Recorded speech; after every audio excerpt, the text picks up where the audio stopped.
All right. Well, this one's going to be short and sweet because the Edmonton Oilers just lost Game 6 to the Florida Panthers by a score of 5-1. This is Mac on the Mic Sports, and I am going to be okay. We are all going to be okay. Oiler fans, we're going to be okay. I think part of the reason why I feel like I'm going to be okay is because this team realistically showed no signs of winning a Stanley Cup once the series started. Obviously, I had the utmost amount of hope, and after winning game one, you obviously would, but you can't win a series in one game. But the Oilers proved that they can win a game in the Stanley Cup final before losing three. So that was huge to win game one. Okay, I'm on board. My hope is at an all-time high. I'm thinking the Oilers might really pull something out here. But I immediately said after that first game, the Panthers are very good. And this is not going to be as easy as 1, 2, 3, 4 for the Edmonton Oilers. Not even close. I was optimistic. I said, hey, maybe in 5. Hey, let's go. Maybe the Panthers will get one. And then after game 2 was the most angry I was just at the outcome because I kind of knew this eventuality of how good Florida was, how hard it is to beat this team. And after game 2, that double overtime, I thought, dang, like the Oilers, they're not going to have too many chances to get within a shot of winning a game here. This is going to be a really tough series, and when you push the Panthers to an overtime, you're going to need to capitalize, and the Oilers didn't in game 2. And then that takes us to game 3, and essentially when we look back at this series, that will be when it ended. So Brad Marchand's double overtime in game 2 was kind of the beginning of the end, which makes my hyperbolic reaction to that goal feel a little bit more necessary because of how serious it was. Game 3 was embarrassing. It was just embarrassing. It was disgraceful. It was one of the worst feelings I've ever had after watching my team, the Edmonton Oilers. It was brutal. And that game 3 pretty much happened in game 4. It happened in game 5, and it happened in game 6, just to lesser degrees. In game 4, it happened in the first period, and then the Panthers let their foot off the gas. The Oilers got their mojo, and they completed an unbelievable comeback. And then you have hope again. You think, okay, the Oilers maybe they can win 4 games in this series and only play 40 minutes a game. Maybe that can happen. But we're relying, by having that as as the way that you win games, you're relying on Florida to have a couple bad periods. You're relying on Florida to make mistakes. And you know what? I'm going to literally tip my cap to the Panthers. They did not. As much as I don't dislike the fan base. I just dislike the laissez-faire. It's like what's happening in downtown Miami right now. Probably not a lot. There's a couple bars that are bumping. People like are seeing Panthers jerseys and they're going, yeah. But it hurts so much, and I don't want to get into this too much because it's really not fair to Panther fans who are big Cat fans. Like, respect, good for you. It's just if you're a Florida Panther fan and you've ever gone to an Edmonton Oilers game in Edmonton, you've ever gone to a Montreal game in Montreal, a Maple Leaf game in Toronto, Vancouver, Winnipeg, whatever it is, like that it's different. You just know that it's different.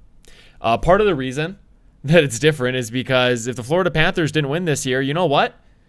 They got the Buccaneers happening. They got college football. Tampa Bay Rays are kind of horrible. I'm not sure how the Marlins are doing, but they got the Dolphins. You know what I mean? Like, there's just so many other eggs to put your basket in.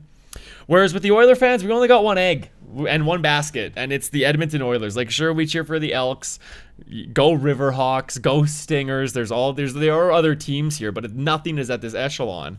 Nothing has as much heart in it as the Edmonton Oilers. So that's what makes it really, really sting. But that's no reason to poo-poo the Panther fans. Because at the end of the day, it's not the fans who win the Stanley Cup. It's the team, right? So their team was better. Their team was just so objectively better. It is so beyond disappointing to see the Edmonton Oilers this is a crazy thing to wrap your head around. The Edmonton Oilers were closer to winning the Stanley Cup last year than they were this year, and they lost the first 3 games of that series. The Panthers, from the eye test, undoubtedly were worse last year, and they won the Stanley Cup. if you're going up against, I mean, there's really no real way you can refute that these are the best two teams in the league. But, and Sammy McKee, I was listening to the Fan 590. Sammy McKee did say that if the Panthers win this game, you can make a real case that the Toronto Maple Leafs are the second best team in the league because they're the only team that pushed them to 7. And dude, honestly, like from what we saw from the Oilers here, yeah, it's Oilers, Leafs, who knows? Like, who knows? They're right there. Sure, the Oilers made 2 Stanley Cup finals in a row. Like, that, I think, for me, because I'm an Oilers fan, that's going to put the Oilers above the Maple Leafs because the Maple Leafs haven't gotten out of the second round in a while. In a long while. But the fact that there's even a case to be made, you know what I mean, is just, I'm not trying to discredit the Leafs fans, but it's embarrassing for the Oilers. It's embarrassing to be thrown back into the pile of other teams that are pretty good, you know, maybe top 5 in the league, top 2, top 3, whatever you want to call it, but to not get that 16th puck and to be closer last year than they were this year is just, I'm smiling because I'm hurting. It's cringe. It's painful. It's not ideal. It's not ideal, and it is just a sad, sad day in oil country. But as I continue with the breakdown, it ended in Game 3. It ended in Game 3. Game 4, miraculous comeback. I have a bit of hope. And then Game 5, what a stinker. Oh, an absolute stinker. But you know what? The Oilers got lucky with their other 2 wins. All they got to do is come out in Game 6, throw out a good performance, and that leads us to this game. And honestly, like, it's what I talked about in last video. What are we preaching? We're preaching good starts. The Oilers had a good start. They did have a good start. They were battling.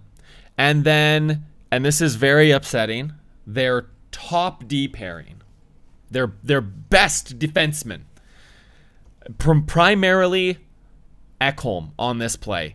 Bouchard should have protected this puck, but Ekholm shoots it into his shin pads and then just sells out, and Reinhart makes an incredible play. You want Stewie to make that save in a big game, sure, but that's such a hard save to make. You don't know what's... The guy's falling down, he flips a shot. It's like, it's a really hard save to make. It's a really hard play to read.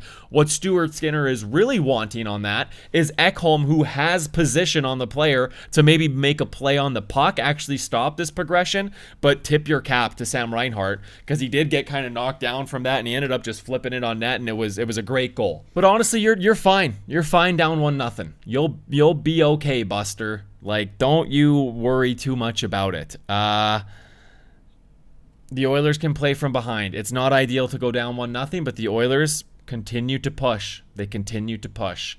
And then the end of that first period, that second goal was scored, and you could just sense the deflation. You could just feel the frustration. Stewie, at first glance, I thought, oh, he's screened. How on earth is he supposed to save that? Based on his reaction, I don't know how much of it he saw, how last minute he saw, but it tipped off his glove and goes into the net. We think back to the overtime with Pickard, whatever. His name doesn't matter anymore. He won't be on the team. Maybe he'll be a backup, but either way, there's lots of changes, I think, coming for the Oilers after this. You think about that save that he made on Bennett where it was off the glove and then off the crossbar. This one off Stewie's glove in the back of the net. 2-0. And those are the heartbreaking goals, man. You can't let those go in with a minute left. A minute left in your season. In the period. I'm reeling. And it's an absolute backbreaker. But credit to the Oilers.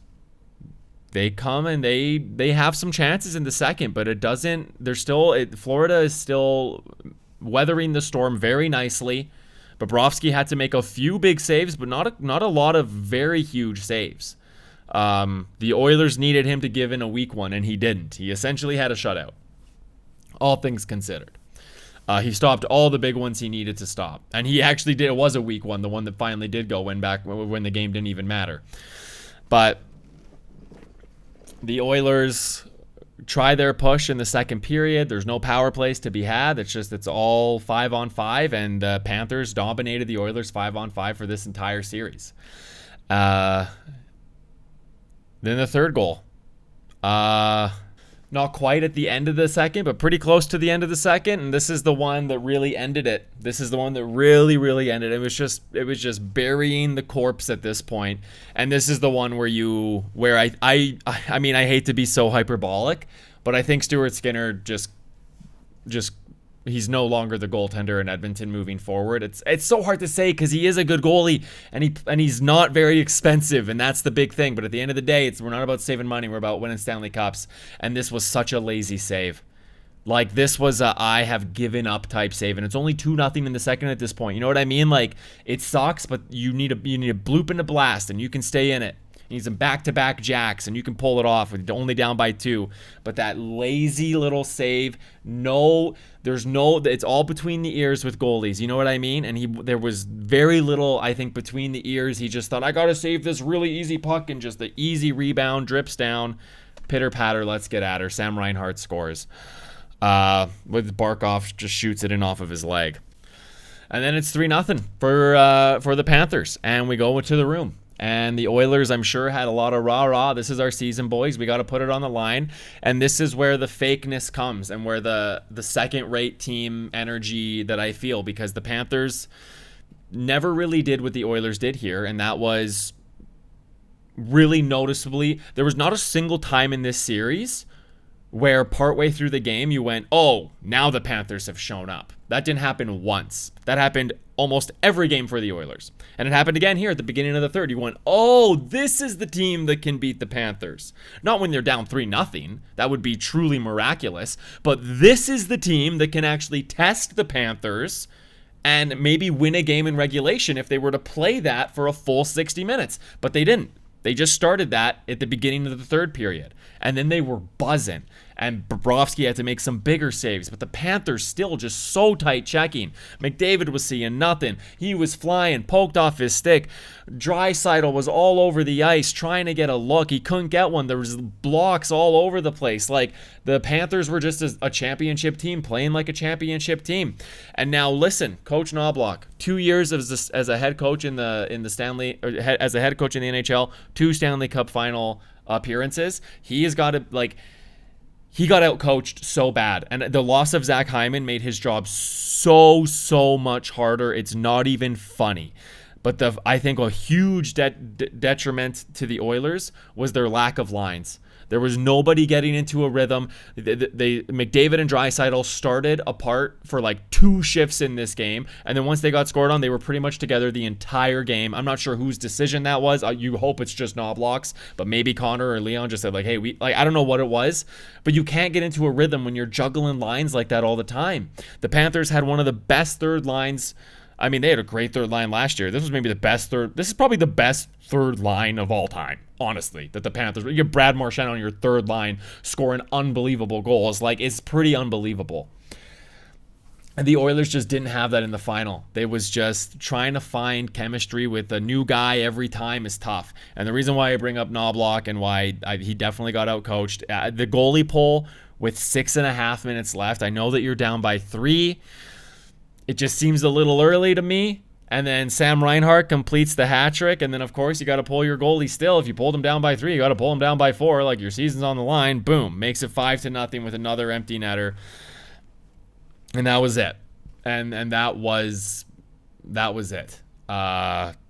It was just a better team beating the Oilers. And it really wasn't even close. This series felt close. And if the Oilers would have won this game, in overtime even, and then got, beat 5-0 at home in Game 7, it would have felt even closer. But at the end of the day, like, this series wasn't close. And the times that the teams had the lead, just that stat alone tells you, I think the Panthers had the lead for like 85% of the series, it felt like. And that's probably not a far off stat. It was unbelievable how much they dominated. And then, Podkolzin ends up burying one. Good for him. Bobrovsky did exactly what you want your stud goalie to do. He stopped all the ones he needed to. And then, hey, when your team's up 5-1, hey, that's when you can let in a tough little rebound dribbler thing. Why? Yeah, that's what you want. But it was horrible. All in all, it was just absolutely horrible for the Edmonton Oilers. The fact that they were closer last year is so depressing. It's so brutal, and it is not indicative of how good this team actually is. How embarrassing and pathetic, and the words that I have coming to my like those aren't true. Like, it was embarrassing, I guess that one's true, but it's not pathetic. Like, they lost to the best team in the league again, right? For what? Oh my gosh, this is 4 or 5 years in a row that they lost to the eventual Stanley Cup champions. That's how tough the league is. There's 32 teams and they're all trying to win, and even, okay, maybe there's 25 that are actually really trying to win, and then there's maybe like 18 that can actually win a Stanley Cup by at a certain point, and then at a certain point maybe there's 6 or 5 that you think, okay, these are actually like top echelon teams that could have won a Stanley Cup this year once all the dust settles. Maybe there's 5 teams that are in that little category. But the Oilers are not in that top spot. It's the Panthers, the Oilers, the Leafs, the Knights, the Stars, the Hurricanes, even like the Capitals. I might even put in that like category. I think they could have won. Like, there's so many variables. The Jets, they probably could have won if they had a couple different bounces. Like, there's so many variables that go into the game, and the Oilers they relied too much on the variables because, as you saw, the Florida Panthers did not get all those variables throughout this series. This could have very easily been a sweep. Very easily. Both the Oilers' wins were in overtime. But the Panthers, I mean, it was still a 6-game series despite the fact that they dominated so much. That just shows you how hard it is to do this, right? The Oilers could have won this series and not been the better team at all. That's the way that it sometimes goes, but over a 7-game series, the better team pretty much always wins. And that's what happened. Florida Panthers win the Stanley Cup 4-2. Sam Bennett wins the Conn Smythe. In terms of what's going to happen in oil country, big changes. It's going to be so hard to not bring Chris Knobloch back. So hard. Given that he's taken this team to a Stanley Cup final 2 years in a row. Like I said, the loss of Hyman made his job really hard. The lack of a starting goaltender, and I'm not saying Stuart Skinner isn't a starting goaltender, but they had one goalie with 7, another goalie with 7s. They didn't have a starting goalie. They had 2 starting goalies, and that makes your job harder. But with the line juggling, I mean, sometimes he pulls the strings. It works so well, but it hasn't got to the echelon. I would not be surprised if Bowman gets rid of him. I would not be surprised at all if Bowman says, you're done and I want to bring my own guy in, and we'll hope that works out better. I don't know if it's the right move. I don't know if you just run that back with Knobloch, but I wouldn't be surprised if Bowman gets rid of him. I would be shocked if Evander Kane's on the team. I'd be shocked if Arvidsson's on the team. Bowman, I'm sure, is going to I'm not sure if Nurse is ever going to waive his no trade clause, but Bowman's might give him money out of his own pocket to get him to waive that. His contract's going to look better when the salary cap goes up, and I'm not saying that because Darnell Nurse is a bad player. I think he's one of my favorite defensemen just as a person. He has good games, he has bad games like everybody, but like I don't think he's a sore spot for this team, but he's just so highly paid that it would be nice to be able to make some other moves and improve this team. And you could probably get 3 quality players for what you're paying Darnell Nurse if you really know what you're doing. And I think Bowman really thinks he does. So there's a lot of guys who won't be back. Henrique might not be back. I don't know if I said Arvidsson. He's gone for sure. There's rumors that Frederick is going to sign a long-term deal after what I saw in the finals. I think that's not a great idea, but you never know, right? He's developing players still. Like he can find new parts of his game. One of the real surprising things is Ekholm. Should the Oilers have ever put him back? I don't think it changes the series. I really don't think it does. But he had another not great game today, just with a couple of those mistakes. He just, some bad reads. He got walked. It was tough. All in all, it was tough. I don't want to rag on about it too much. I'm happy that it's over. Honestly, whether it was a win or a loss, I'm very relieved that it's over. And I just get to move on with this part of my life. And with this YouTube channel, that we won't be talking as much hockey. I will be trying to post more highlights of my own play-by-play and things like that. And I definitely will be talking about the Blue Jays, who had a unbelievable win today, back-to-back homers in the bottom of the ninth. I'm so excited to watch those highlights. I am so excited to watch those highlights and watch a team that I cheer for succeed. Because honestly, the last time I celebrated an Edmonton Oiler goal, legitimately, the last time I celebrated an Edmonton Oiler goal was in Game 1 of the Stanley Cup Finals. That is how abysmal this was. Oh, no, that's not true. The game-tying goal in Game 2. I celebrated that one real hard. And like the goals, I celebrated all the goals in Game 2, but like the last time I was really like, I believe in this team celebration was those 2 goals. And then even the overtime, like when they battled back in Game 4, I wasn't stoked. I was still like, okay, at least you didn't absolutely choke this. But at the end of the day, they did. They had another great opportunity to win a Stanley Cup, and they choked it. The Florida Panthers have proven that you can go to the Stanley Cup final 3 times in a row. The Edmonton Oilers are going to have to try that. I'm not sure how much Evan Bouchard's going to get paid. I think if they would have won the Cup, he probably would have got paid quite a bit more, honestly, because you're playing with house money. Once you win a championship, you're playing with house money as a GM, because you're like, okay, we got one. Now we're just having fun. We're going to try and win another, but the pressure is not on at all.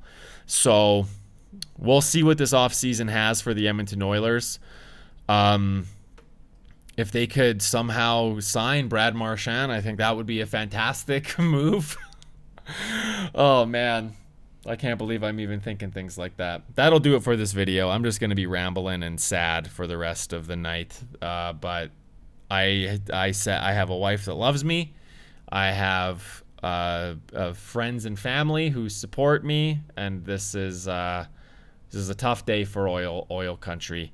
But again, tip your cap to the Panthers. Just an absolute wagon. I'm really happy the NHL said they're not going to do anything with the tax-free state thing. So the Panthers are going to probably be very good for a long time because they can offer discounts. It's been 3 teams or 6 consecutive years of a Florida team making it to the Stanley Cup final. I don't think it's quite at the point where you're saying this is a heavy competitive advantage. I think it's going to take a player coming out and saying like, oh, well, I signed with Florida. It's going to take a lot of players coming out and saying that. And at the end of the day, it's not the NHL's problem. Like, talk to your senator if you have an issue with the tax thing. But it is something that comes to my mind when I just feel hurt in my soul. It's a petty thing, but it is something that we feel as hockey fans. And I'm also really happy for all of the Vancouver Canuck fans and all the Toronto Maple Leaf fans and all the I didn't mention the Senators before. But yeah, all the fans that just did not want to see a Canadian team other than themselves win a Stanley Cup. Congratulations, you got your wish. I think all of those teams would have rathered a lot of other teams than Florida again as well. A lot of those fans. And yeah, at the end of the day, like this, it does suck, but it does also rejuvenate. Like it is exciting. Hockey is exciting. And there's always a new season. Before I even end this is going to be a long one, obviously. I just want to talk about Paul Maurice, because Paul Maurice is now, I mean, from what we've seen, just the coaching in this playoffs, and obviously his whole career, like he's had a great career, but his career was, he's one of the best coaches to never win a Stanley Cup up until 12 months ago. So if you think about it, 12 months ago, when he's about to blow that series, like his legacy has gone from a great coach who is an ultimate playoff unperformer, and if he blows that series last year, like even more, like this is a great coach who just cannot get it done when it matters most. Like that's the story that was being written. And then in a 12-month period, winning that Game 7 last year to what we see this year, like what a 180 of destiny legacy writing that Paul Maurice has done here. I hate to love him, honestly, because he's the enemy's coach, but he is hilarious when he's on the mic. I'm sure right now, or maybe, in a couple minutes, he'll be talking about how good the Oilers are, and he's just doing all of his lip service, and it's like, It's so cringe, but it's great for the league. Honestly, he's just great for the league with his sound bites.